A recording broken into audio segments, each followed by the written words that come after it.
We must guard against the acquisition of unwarranted influence, whether sought or unsought, by the military-industrial complex. Let me assert my firm belief that the only thing we have to fear is fear itself. And we are, as a people, inherently and historically opposed to secret societies, to secret oaths, and to secret proceedings. An inside job? How dare you? How dare you? We're all the same. I'll show you politics in America. Here it is, right here. I think the puppet on the right shares my beliefs. I think the puppet on the left is more to my liking. Hey, wait a minute. There's one guy holding up both puppets. Shut up. Go back to bed, America. Your government is in control. Is everybody in?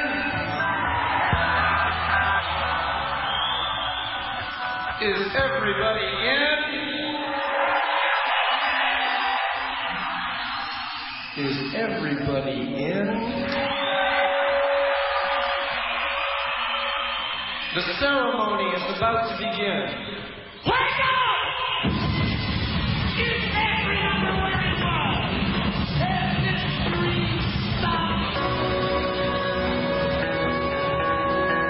Hard-hitting news. Alternative talk radio. Get ready, America, for Deadline Live with your host, Jack Blood. Deadline Live is the daily wrap-up for those too busy in the daily grind to discern and dissect the news.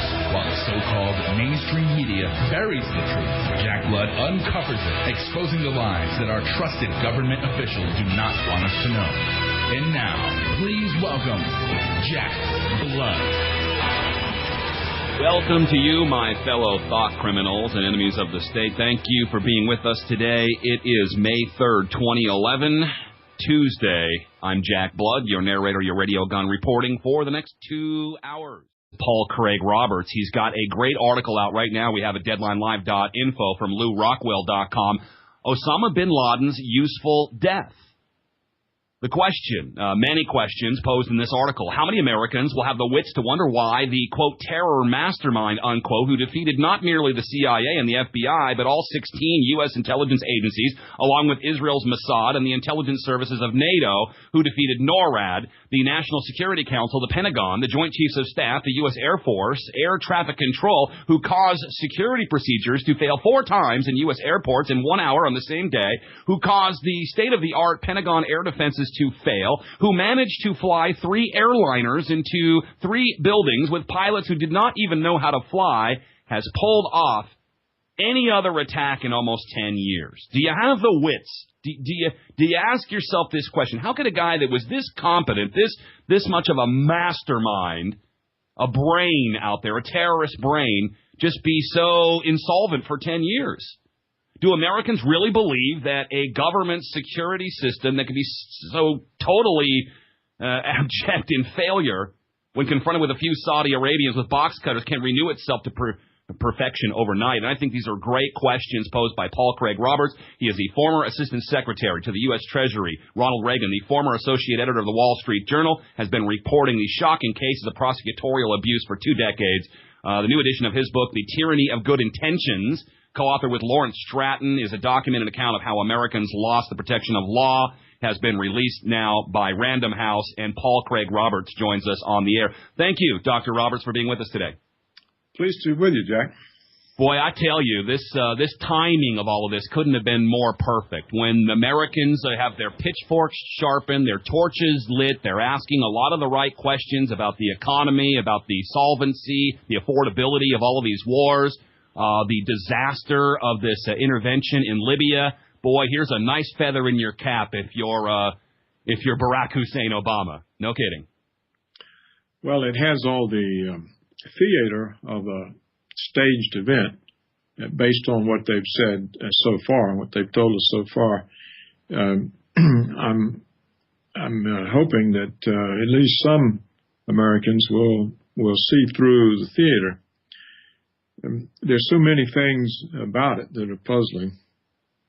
Well, what was it for you? I mean, I just hear that they've gone in and killed bin Laden, and already I'm suspicious. But then when they tell me that hours later they dumped the body into the ocean somewhere, and That's right. It's very hard to swallow, and it's amazing to me, and I think a lot of this is kind of propaganda put out on CNN and TV, that so many Americans are just so happy and enthralled and hitting the streets with these brand new flags they've just gotten.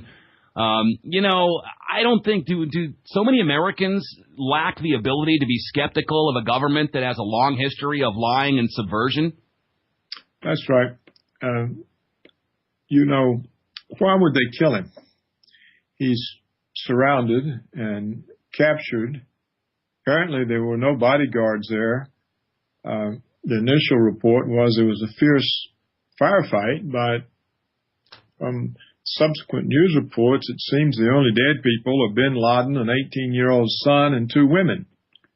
So that doesn't seem like a firefight.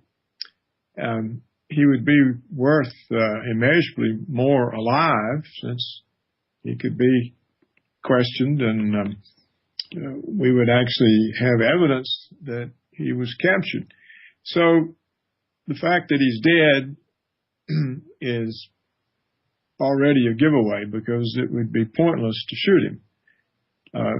Second, the fact that they dumped the body in the ocean as soon as they could is also a giveaway, because now we have no evidence that there is a body, just a claim.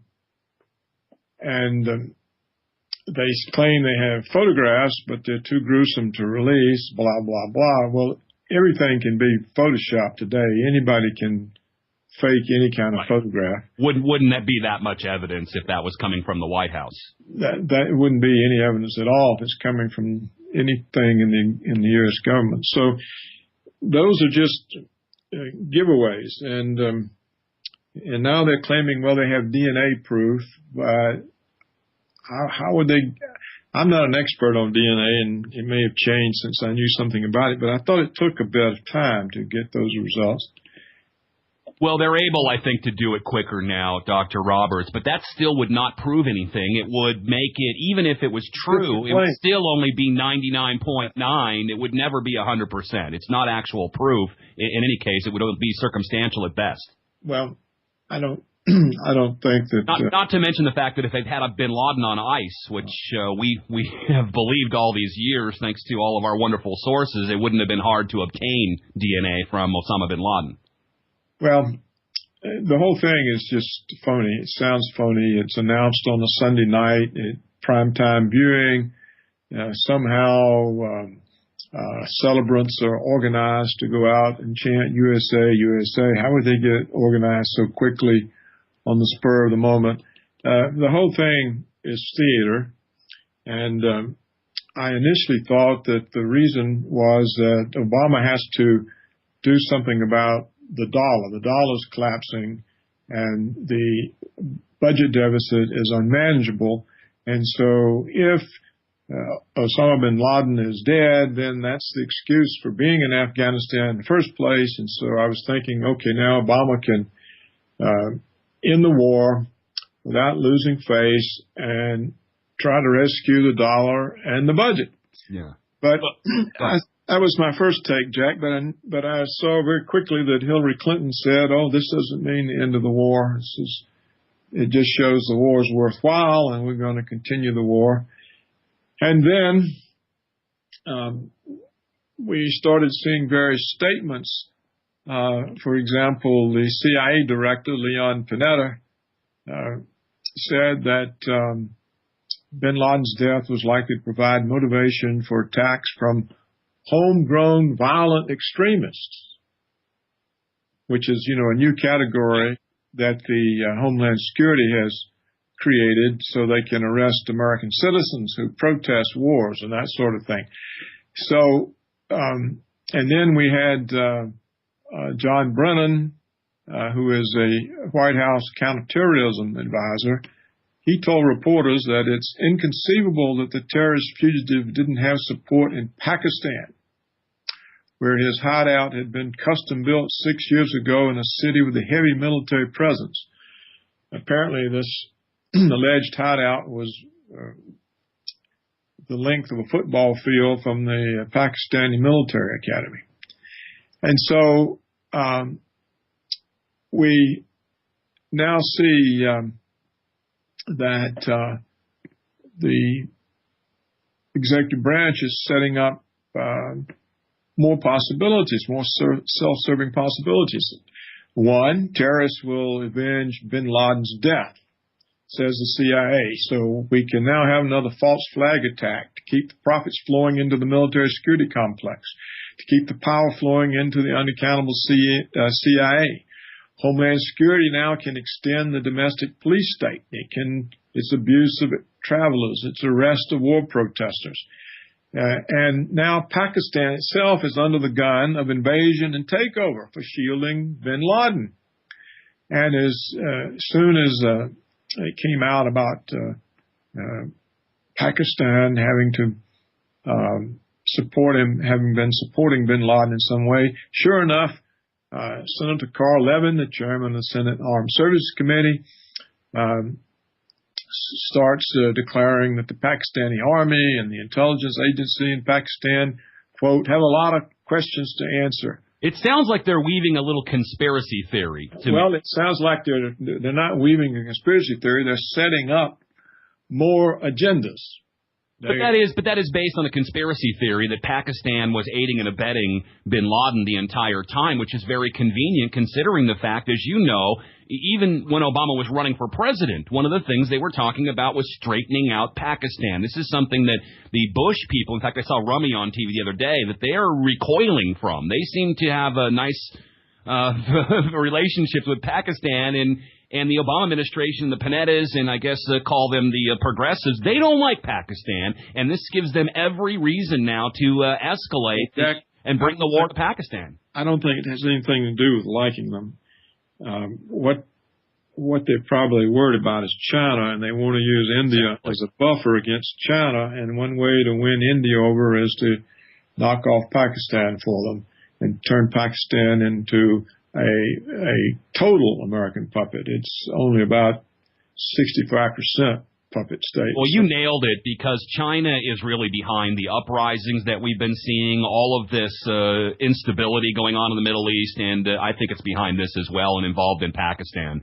They are our kind of covert economic enemy, and economic warfare and even direct warfare, if that's what it takes, seems to always be at the stem of this. You know, one of the things they allegedly found in this the crack house, they call it a mansion, looks more like a holding facility to me, was hard drives. In other words, like 6 hard drives where Panetta and crew can find this info to concoct and create even another boogeyman and more terror plots to be used to annex freedoms, pay military-industrial complex, and the international bankers. That's rather convenient, and they can say anything as far as what evidence they might have found in this compound. Yeah, I don't think they found anything, and don't think they found bin Laden, but they'll say whatever suits their agenda. And so this is a case of a theater, and they're setting new agendas, and it looks like they're going to continue with the collapse of the dollar and the bankrupting of the country, and that's what will be the final check on their power. When, the dollar is declined precipitously, and it won't take much more to decline, and it'll simply be gone as the reserve currency. And the day that happens, it's the end of American power. It'll be a third world bankrupt banana republic. And they don't seem to have the wits. They're so enthralled with all of their ability to fool people and put on shows and theaters to advance the profits of the military security complex and the power that they are rapidly accumulating over American citizens with all of these fake threats and homeland security and so on. So that's what they're doing. And I think Obama is just a puppet in that too. The power of these covert intelligence agencies is extraordinary. As John F. Kennedy found out, what was that, almost 50 years ago. So that is what we're faced with, and most people will accept what's being thrown to them. What's being thrown to them is some vicarious pleasure in victory over an enemy. The American people have now been told, look, you had a massive victory over an enemy. It's just like George Orwell's book, 1984, where the three totalitarian countries are carrying on all these fake wars and always changing alliances. Oceania is always at war with Eurasia. That's right. And they're always telling the people pretty much what we got about threats or victories or threats or victories. And that's what we have. That's exactly what the United States is today. That's what's going on in front of our eyes.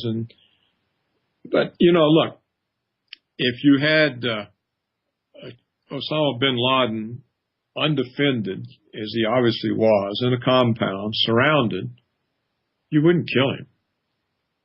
Well, that's what they did to Uday and Qusay, Saddam Hussein's sons. They had him surrounded, and they went in and they allegedly killed these guys, and they did such a good job of it that they had to put plastic surgery onto the corpses so that they could show those pictures and prove to the world that they got their men. But they had the exact same situation and scenario there where they could have just waited and cut off their food supplies and gone in and got them and taken them alive. Apparently that's not good. And probably because, and I'm just surmising here, Dr. Roberts, that they don't want these guys talking. They don't want them out in public and talking about what intelligence connections they might have had and how they got weapons of mass destruction if they had them. And there were a lot of things that these guys could talk about, kind of like Lee Harvey Oswald. You don't want these people talking.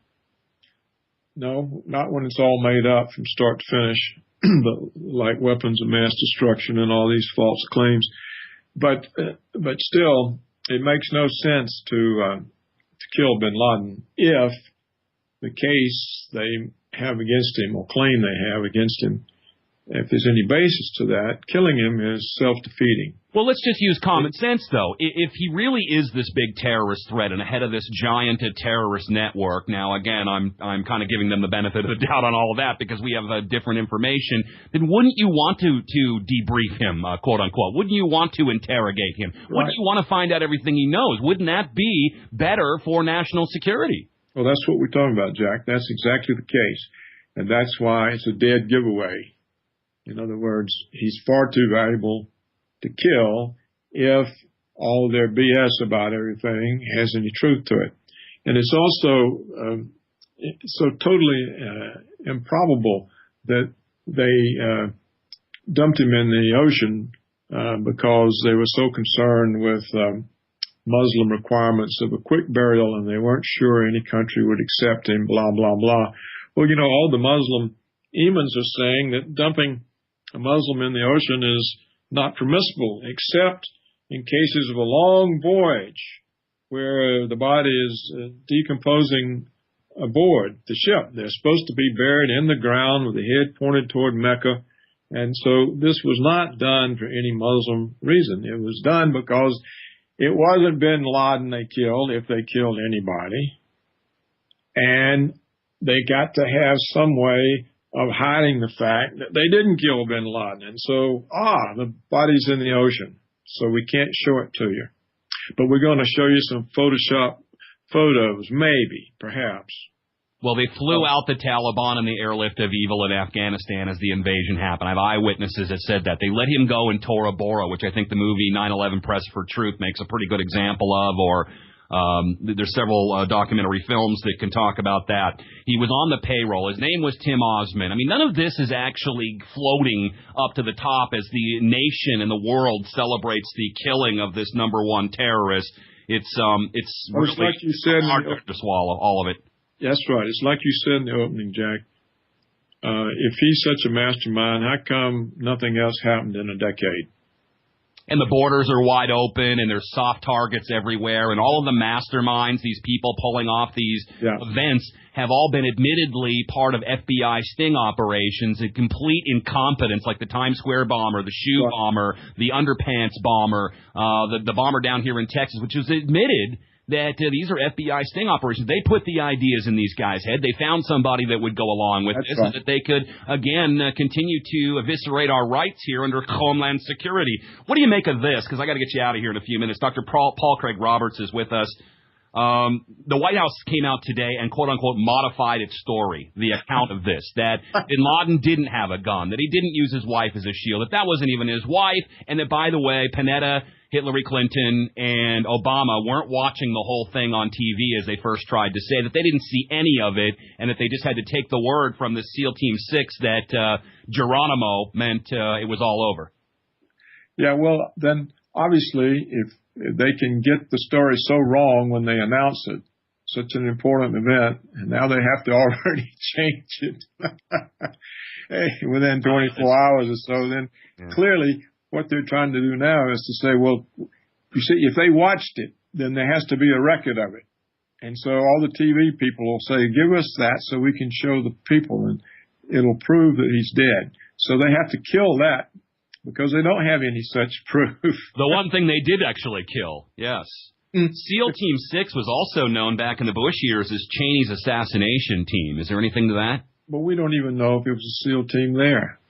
That's true. All we know is what they tell us. And what they tell us doesn't add up. It never has. They've never told the truth about anything. Weapons of mass destruction, yellow cake, Al-Qaeda connections, Iranian nukes. Nothing they ever tell us is true.